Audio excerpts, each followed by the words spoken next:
बिस्मिल्लाहिर्रहमानिर्रहीम, अस्सलाम वालेकुम। आप देख रहे हैं GNN। मैं हूं हमजा शफीक। मैं हूं हफ्सा आसिफ। बुलेटिन में साथ देंगी सादिया सरवर भी। हेडलाइंस आपने जानी, बुलेटिन का बाकायदा आगाज़ करें। आगाज़ में आपको बताएं कि बानी चेयरमैन तहरीक इंसाफ की मुश्किलात कम ना हो सकी। रिहाई की रूप कार्ड जारी होने के बाद एक और केस में गिरफ्तार। GHQ हमला केस में गिरफ्तारी डाल दी गई है।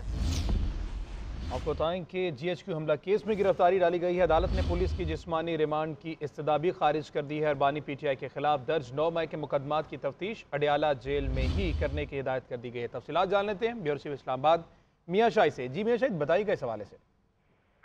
जी, बानी PTI के हवाले से खबर आ रही है कि GHQ हमला केस में उनकी गिरफ्तारी डाली गई है। इस हवाले से अदालत में समाअत हुई है और जेल वीडियो लिंक के जरिए जो है वो समाअत हुई है।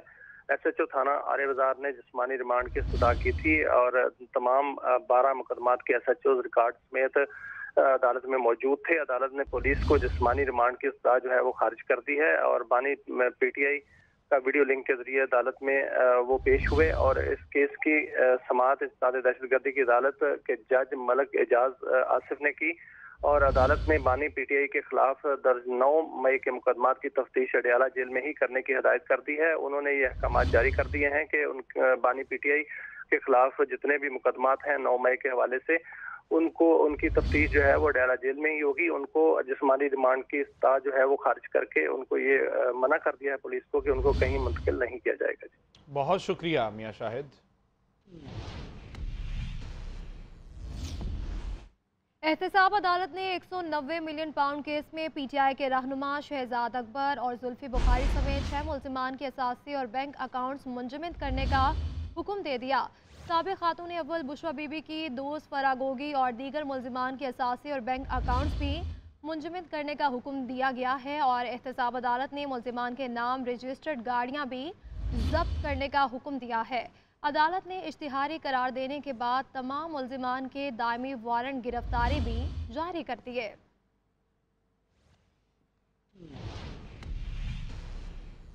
उधर शरीफ खानदान के लिए बड़ा रिलीफ। शरीफ ट्रस्ट केस में नैब तहकीकात बंद। चेयरमैन नैब की ज़ेर सदारत एग्जीक्यूटिव बोर्ड ने मंजूरी दे दी है। IG इस्लामाबाद के खिलाफ सेफ सिटी करप्शन केस की इंक्वायरी भी बंद कर दी गई है। CDF सिरान के खिलाफ हाउसिंग सोसाइटी की तहकीकात रोक दी गई हैं। मनपसंद भर्तियों के केसेस, शाहिद मलिक और शहबाज यासीन के खिलाफ इंक्वायरीज भी बंद करने की मंजूरी दे दी गई है।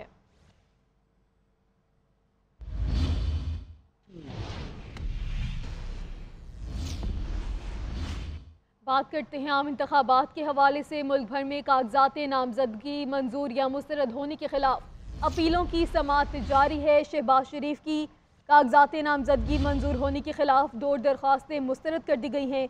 उस्मान डार की वालिदा रेहाना डार, फिरदौस शमीम नकवी, शहरयार अफरीदी और आबिद शेर अली को भी इलेक्शन लड़ने का अहल करार दे दिया गया। आरोज के फैसलों के खिलाफ जुल्फिकार मिर्जा के बेटों हसनैन और हसाम मिर्जा की अपीलें मंजूर कर ली गई हैं। लाहौर हाईकोर्ट रावलपिंडी बेंच के अपील ट्रिब्यूनल में फवाद चौधरी के कागजात नामजदगी मुस्तरद होने के खिलाफ अपील पर फैसला महफूज कर लिया गया है। तो मुल्क भर में कागजात नामजदगी मंजूर या मुस्तरद होने के खिलाफ अपीलों की समाअत ताहाल जारी है और शहबाज शरीफ के कागजात नामजदगी मंजूर होने के खिलाफ 2 और दरख्वास्तें मुस्तरद कर दी गई हैं और उस्मान डार की वालिदा रेहाना डार, फिरदौस शमीम नकवी, शहरयार आफरीदी और आबिद शेर अली को भी इलेक्शन लड़ने का अहल करार दे दिया गया है। जबकि आरोज के फैसलों के खिलाफ जुल्फिकार मिर्जा के बेटों हसनैन और हसाम मिर्जा के अपीलें मंजूर कर ली गई हैं। लाहौर हाईकोर्ट रावलपिंडी बेंच के अपील ट्रिब्यूनल में फवाद चौधरी के कागजात नामजदगी मुस्तरद होने के खिलाफ अपील पर भी फैसला महफूज कर लिया गया है। तो आपको बताएं कि मुल्क भर में कागजात नामजदगी मंजूर या मुस्तरद होने के खिलाफ अपीलों की समाअत जारी है।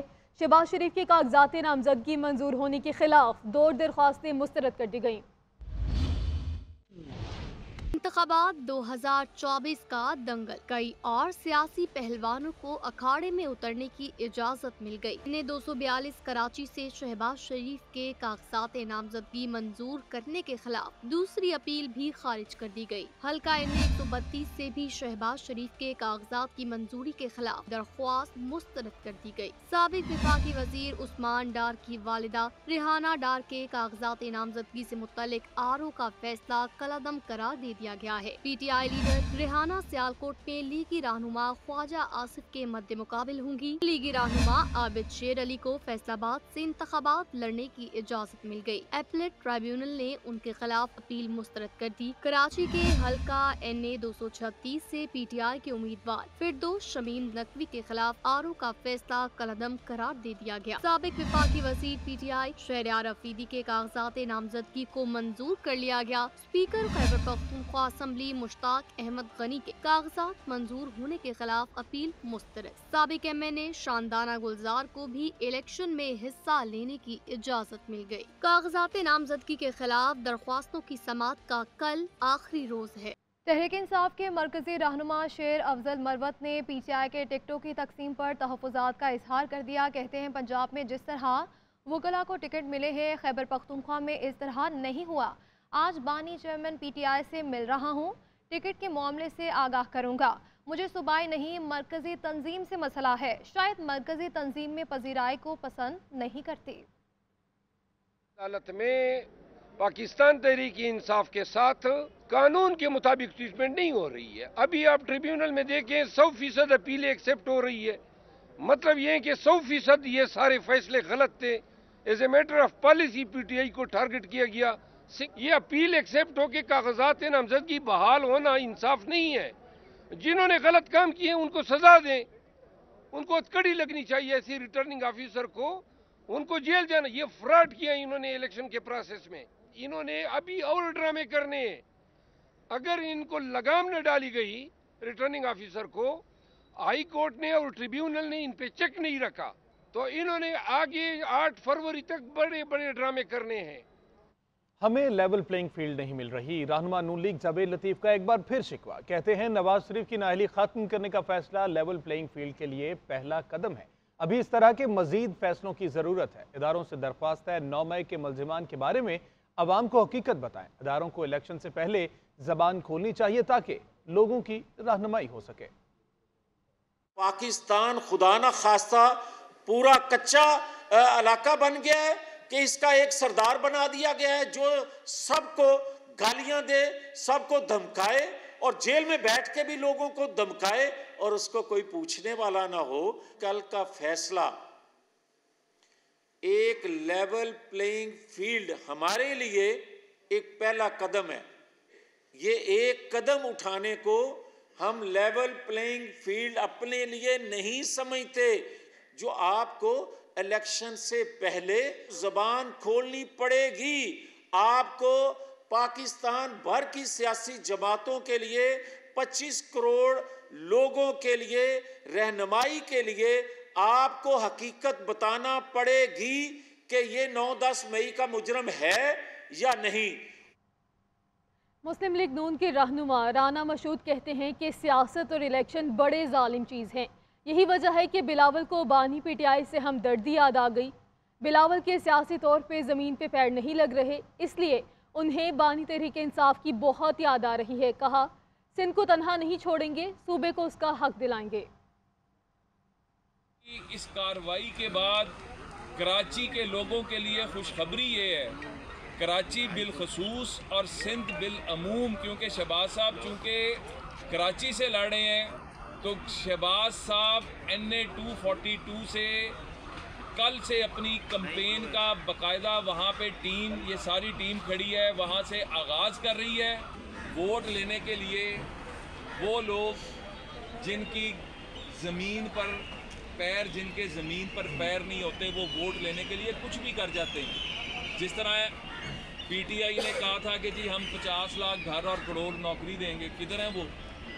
अब ये साहब भी एक नया चूरन बेचने आया है, लेकिन अब पाकिस्तान की अवाम बाशऊर हो चुकी है, ये चूरन अब नहीं बिकने। डेरा बुगटी में पीपल्स पार्टी का सियासी पावर शो जलसा आम से साबिक सदर आसिफ अली जरदारी समेत दीगर मरकजी कायदीन खिताब करेंगे। जलसा गाह में कारकुनों की आमद का सिलसिला भी जारी है। इसी पर मजीद बात करते हैं इरफान राना से। जी इरफान बताएगा। जी जी शुक्रिया। बिल्कुल, मैं इस टाइम जो डेरा मुफ्ती के इलाके वेक्टर में मौजूद हूँ, जहाँ पर पाकिस्तान पीपल्स पार्टी का एक जलसे का इनेकाद किया जा रहा है, जिससे पाकिस्तान पीपल्स पार्टी के सदर आसिफ जरदारी ये खिताब करेंगे।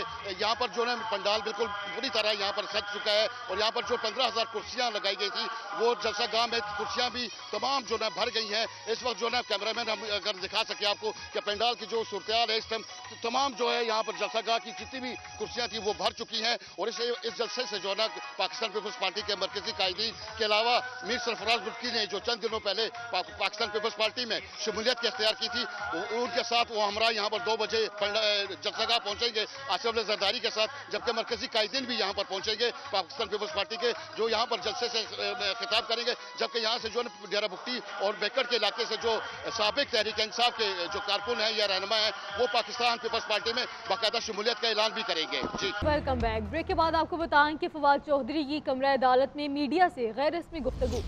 सहाफ़ी ने सवाल किया तो इन्हें इलेक्शन कमीशन समात में आप भी मौजूद थे, क्या बानी चेयरमैन PTI ने इलेक्शन कमीशन को धमकी दी थी? फवाद चौधरी ने कहा कि बानी चेयरमैन ने धमकी नहीं दी थी, न कहा था कि आपकी शक्लें और नाम पहचानता हूं। फवाद चौधरी की कमरा अदालत में मीडिया से गैर रस्मी गुफ्तगू, इस हवाले से मजीद बताएंगे अदरीस अब्बासी। जी अदरीस, मजीद क्या कहा गया? जी देखें, फवाद चौधरी की जानिब से मीडिया से गैर रस्मी गुफ्तगू जो है वो कमरा अदालत में की गई और सवालात किए गए कि तौहीन इलेक्शन कमीशन के सवाल से मुतल्लिक़ भी मौजूद थे और क्या बानी PTI ने इलेक्शन कमीशन को कोई धमकी दी, जिस पर उन्होंने कहा कि बानी PTI ने धमकी नहीं दी थी और ना कहा कि आपकी शक्ल और नाम पहचानता हूँ। उन्होंने कहा कि 90 दिन में इलेक्शन ना कराने पर सुप्रीम कोर्ट के जस्टिस अतरमैनुल्लाह का जो नोट है वो मौजूद है, जिसपे उन्होंने कहा कि जिन्होंने आइन तोड़ा उन पर आर्टिकल 6 जो है वो लगना चाहिए। जो उनसे ये भी सवाल किया गया कि क्या जेल से बानी PTI की जो एक कॉलम है वो लिखने की बात दुरुस्त है। उस पर उन्होंने कहा कि मुझे वो तो नहीं पता, लेकिन दौरान समात वकला को वो जो है वो नोटिस देते रहते हैं और वो बहुत शुक्रिया अदरीस अब्बासी।